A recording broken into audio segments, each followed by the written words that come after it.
My name is Alex, and I don't believe in ghosts. At least, I didn't believe in them until that night. I'm 15, and our town has its own legend, Blackwood Asylum. An abandoned psychiatric hospital, a grim Gothic building made of darkened brick, looming on a hill at the very edge of town, like a gigantic dead monster spreading its stone limbs across the landscape. They say it was shut down about 40 years ago after some horrific incident. Officially due to lack of funding. Unofficially because its walls had become soaked with madness and blood. Our stories about Blackwood were filled with terror. About Dr. Asher, who conducted inhumane experiments on his patients.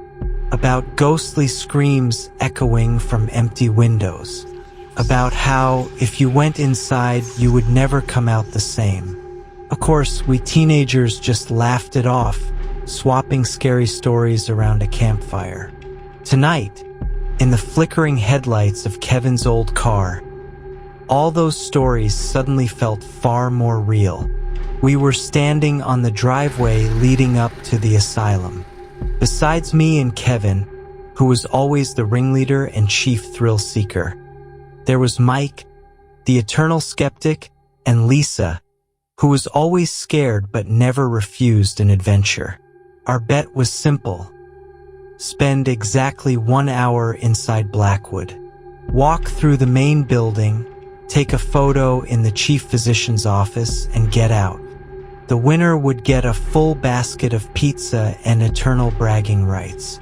My heart was pounding somewhere up in my throat, hammering out a frantic rhythm. The air around the asylum was heavy, thick, saturated with the smell of rotting leaves, dampness, and something faintly metallic, like the scent of old, stagnant blood. Even the stars seemed dimmer above this place, as if the asylum itself was draining their light. The main gates had been torn off their hinges and lay abandoned in the weeds. The path to the entrance was overgrown with tall, withered grass that brushed against our ankles, as if trying to grab hold of us. Finally, we reached the massive oak doors. They were slightly ajar, and an icy draft flowed out from deep inside the building, slipping under our clothes and raising goosebumps on our skin. And that was when I first smelled it. It wasn't just the smell of dust or decay. It was subtle, barely noticeable. The scent of formaldehyde mixed with old bandages, disinfectant, and something unmistakably hospital-like. You know, that specific, sterile yet oppressive smell that doesn't fade even after decades. It was so strong it made me slightly nauseous. As always, Kevin went first. He pulled out his powerful flashlight, and the beam pierced the absolute darkness of the lobby. I looked inside. The walls were peeling, wallpaper hanging in tatters like the skin of a dying animal. Broken furniture was scattered everywhere. Overturned cabinets, shattered bottles. In the center of the hall lay an old wheelchair, tipped on its side with one wheel broken off, looking like the skeleton of some monstrous creature. And the silence. This wasn't the ordinary silence of an abandoned building. It was a silence that rang in your ears, pressed against your eardrums, and seemed to be made of thousands of suppressed screams. I felt every breath grow thick and heavy in my lungs. So what, cowards? Kevin's voice sounded deliberately brave, but I noticed his hand tremble as he gripped the flashlight. Who's first? Lisa clutched my sleeve. Mike glanced around nervously, his breathing uneven. But we were here, on a bet. We had to go in. We crossed the threshold. A floorboard creaked, the sound slicing through the silence and making all of us flinch. The door behind us slowly creaked shut, not from the wind, It just closed. And now we were inside, trapped. Inside, it was far colder than outside. The cold was sharp, bone deep. We walked down a long corridor that seemed endless. Our flashlight beams revealed horrifying sights. Old metal beds with torn mesh like cages. Rusted forstands hanging from the ceiling like spider legs. And everywhere, drawings on the walls. Strange, childlike scribbles mixed with disturbing adult sketches. Faces twisted in terror, repeating symbols, words that appeared to be written in feces. I felt the air around me grow thicker. It was as if I were breathing in the dust of other people's nightmares. The smell of formaldehyde intensified, joined by another subtler scent. The smell of old medicines, ascorbic acid, and something sickly sweet, like fermented fruit. Suddenly, Lisa screamed. Her flashlight fell and shattered on the floor. We all turned. With a trembling hand, she pointed at the wall. There, directly above an old bed that looked like a torture device, a word had been scratched into the surface with something sharp. "They are watching." But that wasn't the worst part. From beneath the bed, something pale slowly extended, almost as if it were alive. Long and thin, it resembled a human arm, but it was covered in sparse, stiff hair. It reached toward Lisa, and her scream turned into hysterical shrieking. Kevin, shaking himself, grabbed her hand. It's just a rat. Or a raccoon. He forced out, though his voice trembled. We ran. We didn't know where, just away from that arm. We burst into another room. It was a ward. In the center stood an old chair with straps, and on the wall hung a rusted device resembling an ancient electroshock machine.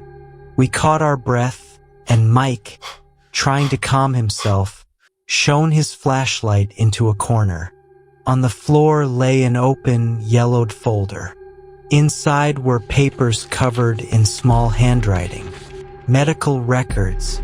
Patient number 7, David Thorne.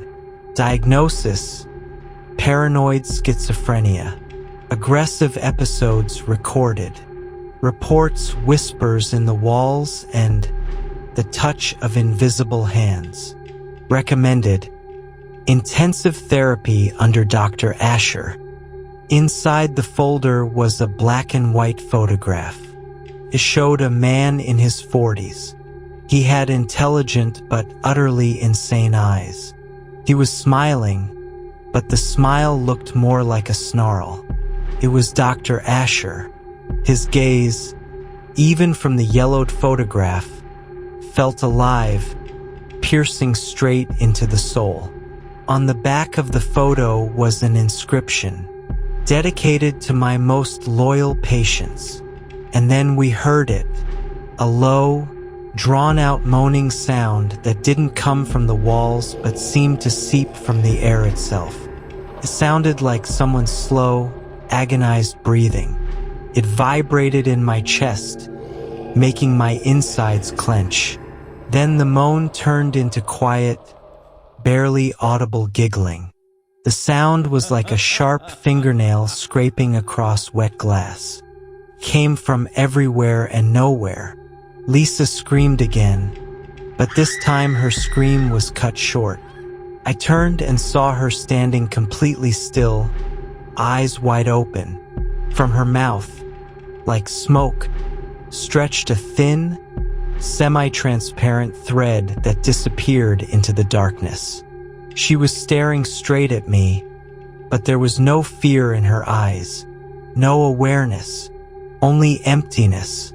"Lisa," I called. She didn't answer.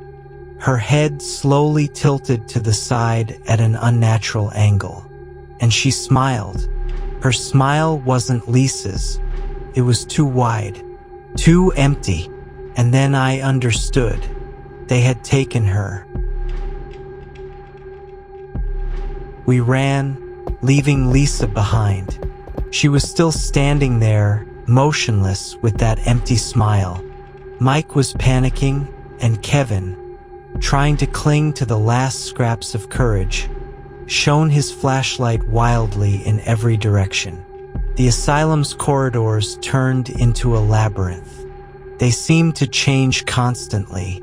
Doors that had been closed moments ago now stood wide open, exhaling unbearable cold and the smell of damp earth. We entered a large circular room. In the center stood a massive operating table, coated in rust and brown stains. Old lamps without shades hung from the ceiling, and the walls were covered in medical formulas interwoven with childish drawings of distorted faces. And then we saw them, Dr. Asher's patients. They were everywhere, sitting on the floor, crouched in corners, curled up on beds. They were no longer human. Their skin was pale gray, stretched tight over bone like parchment. Their eyes were sunken black hollows, yet within them burned a dull, lifeless glow. Their clothing, old hospital gowns, was filthy and torn. Their movements were jerky, puppet-like. One of them slowly raised an arm with a sickening crack and let it fall again. Another rocked its head from side to side, producing a faint creaking sound, like whispering leaves. They had a smell, not just hospital sterility. It was the stench of rot mixed with sulfur and something sour, like vinegar. It burned the eyes and made my stomach churn. Suddenly, one of the patients, sitting in a corner, slowly turned its head toward us. Its neck cracked. It looked straight at us, and a sound came from its mouth. Not a voice, a hiss, like a snake, but deeper, more guttural. And within that hiss, I heard words. "Well, come, he is waiting." The message was clear. We weren't just trespassers. We were bait. Kevin pulled out his knife. Mike was shaking so hard his teeth chattered like a metronome. I stood frozen in terror. The patients began to move, slowly, jerkingly, but they were coming toward us. Their footsteps made no sound, yet I felt their approach. From the far corner of the room, a figure slowly emerged from the darkness. Tall, thin. It didn't walk, it floated above the floor. It was Dr. Asher. He looked like he did in the photograph, only far more horrifying. His skin was semi-transparent, veins visible beneath it, pulsing not with blood but with a greenish glow. His eyes were deep black pits, burning with a sinister, insane light. He wore an old white coat stained with blood, fluttering despite the absence of any draft. From his mouth dripped a strand of dark, oily substance that hung nearly to the floor. He was smiling, a smile of triumph and absolute madness. "Ah, our new wards. So, alive. Such potential for research." Behind him, I saw Lisa. She floated in the air, her eyes closed. From her mouth streamed countless thin, glowing fibers that disappeared into Dr. Asher's body. She was connected to him. He was drinking from her, feeding on her life energy. Our world shrank to that single room, to the approaching patients and the sinister figure of Dr. Asher. His voice, that rustling whisper, bored straight into my mind, rummaging through my deepest fears. "Do you see them?" Asher asked, gesturing toward the patients with his long, bony hand. His fingers were unnaturally long, his nails yellowed and sharp like a bird of prey's talons. My loyal assistants, my finest creations. They didn't die. No, they merely transformed. I gave them their true form, freed them from the crude shackles of flesh, and soon I will do the same for you. An unbearable cold radiated from him. Not just cold air, but a cold that seeped under the skin, freezing blood in the veins. My limbs began to go numb. My breathing grew shallow. The patients were almost upon us now. Their dead eyes stared hungrily, devoid of malice, only empty longing. Their pale, twisted hands reached for us. Dr. Asher, what happened to you? Mike shouted, his voice shaking with desperation. To me? Asher let out a dry laugh that twisted into a shriek. The greatest discovery happened to me. I was once an ordinary doctor, trying to heal souls that were already broken. But then I realized we must not heal. We must control. Control madness itself. He began circling us, his spectral form blurring like heat waves above asphalt. Many years ago, here in this asylum, an incident occurred. One of my patients, David Thorne, you saw his name. He was special. His madness was so powerful it resonated with the asylum itself. He heard the walls whisper. He felt their pain.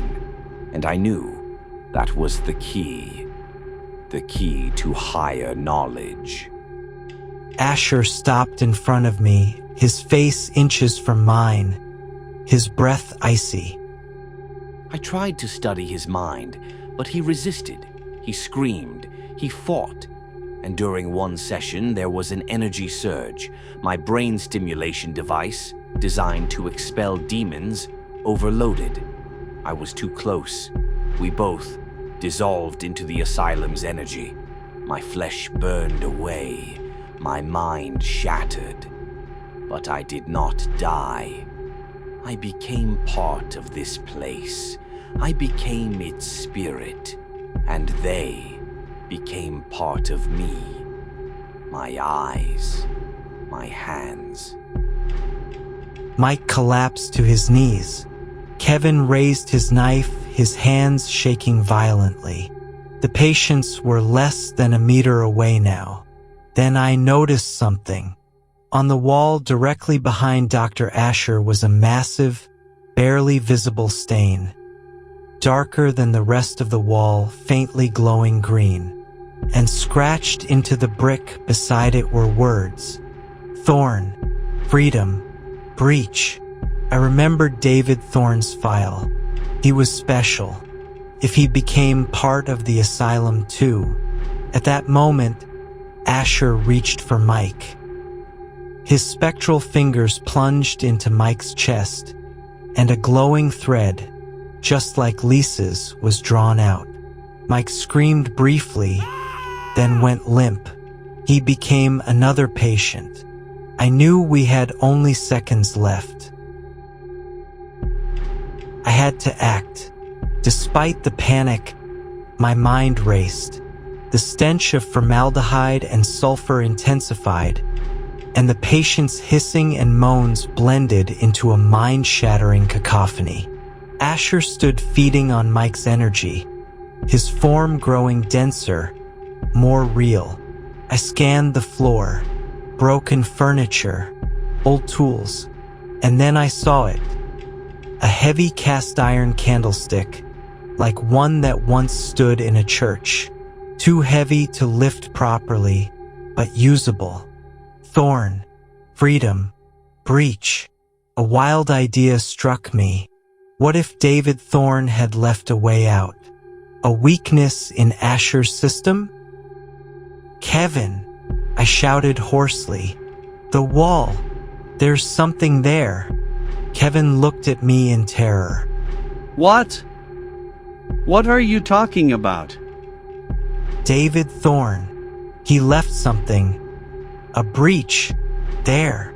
I pointed behind Asher. Asher slowly turned his head, eyes narrowing. Foolish boy, there are no breaches here. There is only me. But I heard it, fear. The patients were upon us. One reached for me, its fingers icy cold. I lunged for the wall, grabbed the candlestick, summoned every ounce of strength and struck. Crash. Brick and plaster exploded outward. Behind the stain was not brick, but a rotting wooden panel. Behind it was emptiness. Tunnel. Narrow. Dark. Smelling of damp earth, mold, and fresh air. A passage, created by David Thorne long ago. No. Asher roared. His voice fractured into thousands of echoes. His form flickered violently. Do not touch my breach. It is. I am. The asylum is. He lunged at me, faster than humanly possible. His icy fingers brushed my back, burning like fire. But I was already at the breach. Kevin! I screamed. Here!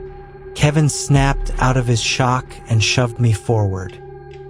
Run, Alex, run! I crawled through the tunnel as bricks tore at my skin. I heard Kevin scream as he was pulled back. I heard Asher's shriek as the breach sealed itself shut. I emerged outside. The night was cold, but the air was fresh. I ran until I reached the road, my body aching, my heart pounding, madness still echoing in my ears.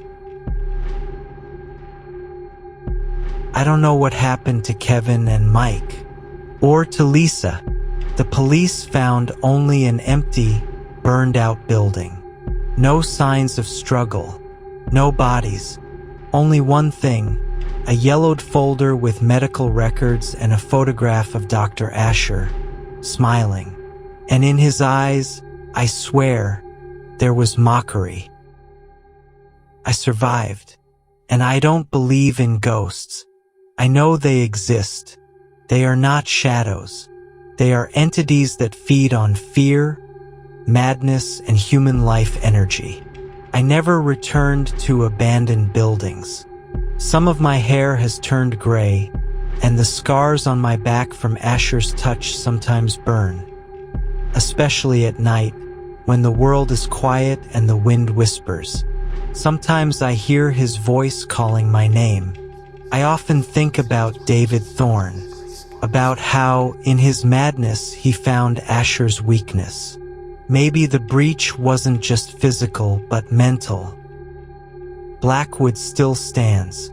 Its walls still watch the town. And now I know that deep inside, Dr. Asher is still waiting for his patients, waiting for curious teenagers to make a bet. I don't believe in ghosts, but there are things far worse, and I am forever marked by Blackwood Asylum. Sometimes, when I look into the mirror, I swear I see the same mad glint in my eyes that once stared back at me from Dr. Asher's photograph.